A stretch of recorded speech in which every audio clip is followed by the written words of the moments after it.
Сайн уу бүлээн энэ удаагийнхаа бичлэгээрээ та бүхэндээ бас нэгэн зовоотой туршилт хийж үзүүлье. Та бүхэн хүүхдүүдтэй гэртээ хамт хийцгээгээрэй. За туршилтаа эхлүүлцгээе.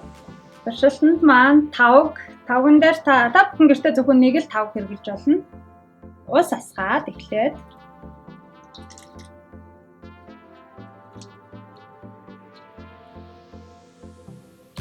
за тавгнуудаа ус дүүртэл хийгээд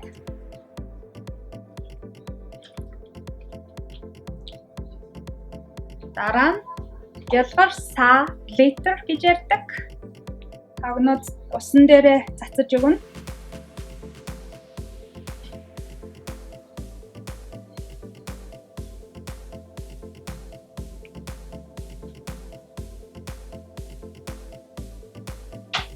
Хэрвээ танд литр байхгүй бол та перц ашиглаарай. Энэ 3 дахь тавгандаа би гэрт байдаг хүнсний перц хийлээ.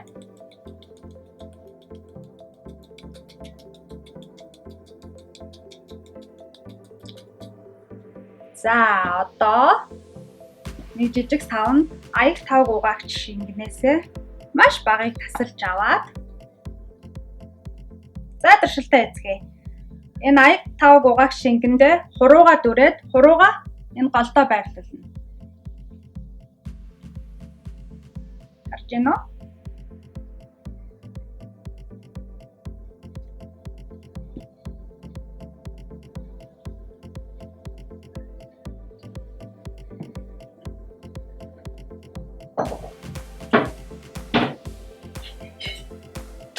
Бүхэнд манай бичлэг таалагдсан юм бол Монгол Moms Facebook page-д лайк дашныг дээрээ Монгол Moms YouTube channel subscribe хийж дагаарай.